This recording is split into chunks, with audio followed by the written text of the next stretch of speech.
Look at a map of Africa. What do you see? Lots of straight lines, right? It looks almost like someone took a ruler and just drew borders without thinking. Well, in a way, that's exactly what happened. But why? Why are Africa's borders so strange and artificial compared to other continents? Welcome to ORBIX, and today we're diving deep into the fascinating and often tragic story of how Africa got its modern borders. To understand the present, we have to go back to the past. Before the late 19th century, Africa wasn't a continent of countries as we know them today. It was a rich tapestry of empires, kingdoms, city-states, and diverse ethnic and linguistic groups. Think of the Great Mali Empire, the Kingdom of Congo, or the Zulu Kingdom. These societies had their own systems of governance, trade routes, and cultural boundaries that had evolved over centuries. Their borders were often fluid, based on natural features like rivers and mountains, or on the influence of a particular ruling power. They were organic, shifting with the tides of history, conquest, and migration. But everything changed in the late 1800s with the scramble for Africa. European powers, fueled by the Industrial Revolution's hunger for resources, new markets, and national prestige, turned their eyes toward the African continent. Britain, France, Belgium, Germany, Portugal, Italy, and Spain all wanted a piece of the pie. The competition was so fierce that it threatened to spark a major war between the European nations themselves. To avoid this, German Chancellor Otto von Bismarck convened the Berlin Conference in 1884.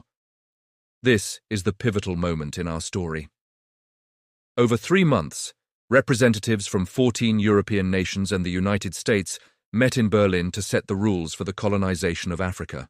Here's the most shocking part. Not a single African leader or representative was invited to the conference. Their continent's fate was being decided for them, thousands of miles away, by people who had little to no knowledge of the complex societies and cultures they were about to carve up. The Berlin Conference established a principle called effective occupation. This meant that a European power could claim a territory in Africa only if they could prove they had a strong enough presence on the ground to administer it. This set off a frantic race to plant flags and establish colonial outposts across the continent. The goal was no longer just trade, it was outright control, and this is where the straight lines come from. The colonial powers drew lines on maps in European capitals, often using lines of latitude and longitude. These geometric boundaries were convenient for them, but they were a disaster for the people on the ground. They sliced through established kingdoms, divided ethnic groups, and forced rival communities into the same administrative unit. Imagine your hometown suddenly being cut in half by an international border, separating you from your family, your farmlands, and your cultural heritage. That was the reality for millions of Africans. Let's look at a few glaring examples. The border between Ghana and Togo, for instance, splits the Yu people right down the middle. Half found themselves in British Gold Coast, which became Ghana, and the other half in German Togoland, which later was split between the French and the British. Today, the Yu remain divided between two different countries with different official languages and political systems. Or consider the Maasai people, semi-nomadic pastoralists whose traditional lands spanned across what is now Kenya and Tanzania. The border, a straight line drawn by British and German colonizers, cut right through their territory, disrupting their ancient migratory routes for grazing their cattle. They were suddenly foreigners in lands their ancestors had roamed for generations. The Gambia is another bizarre case. It's a tiny sliver of a country completely surrounded by Senegal, except for a small coastline. Why? Because the British wanted control of the Gambia River for trade, while the French controlled the surrounding territory. The result is one of the most unnatural-looking borders in the world, a legacy of colonial rivalry. Another classic example is the Caprivi Strip in Namibia. It's a long, narrow panhandle stretching out from the main body of the country. This strange shape exists because Germany, which controlled Namibia, wanted access to the Zambezi River to connect its colonies in southwest Africa to East Africa. They negotiated a land swap with the British to get this corridor, creating a geographic anomaly that has caused political and ethnic tensions ever since.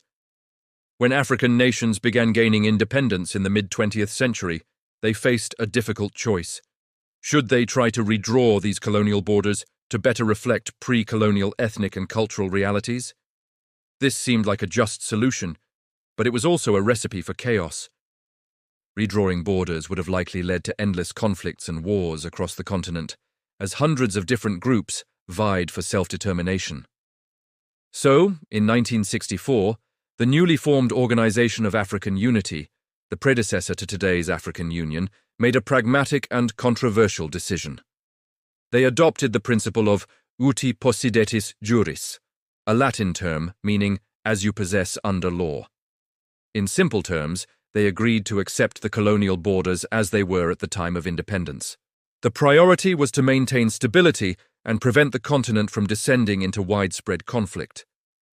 They chose to build new national identities within the existing, albeit flawed, colonial framework. However, this decision came at a high price. These artificial borders have been a major source of conflict and instability in post-colonial Africa. Forcing diverse and sometimes hostile ethnic groups together within a single state has led to civil wars, ethnic strife, and political tensions. In many countries, one ethnic group ended up dominating the political and economic landscape, marginalizing others and fueling resentment.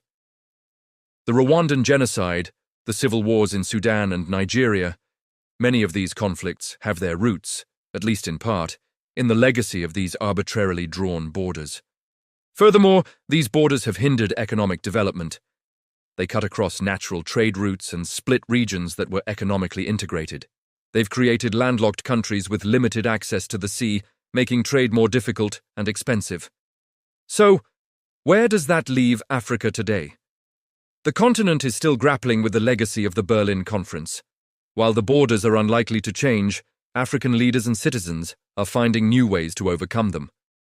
The African Union is working towards greater economic integration, creating free trade areas, and promoting the free movement of people, goods, and services across the continent.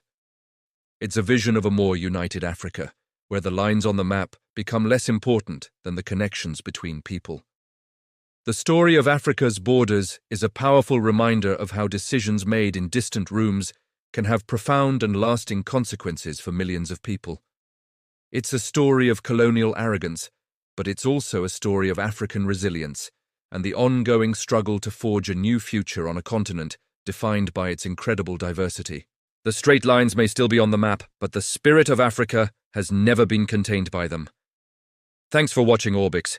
If you found this journey into history and geography interesting, don't forget to like this video, subscribe to our channel, and hit that notification bell so you won't miss our next exploration. See you next time.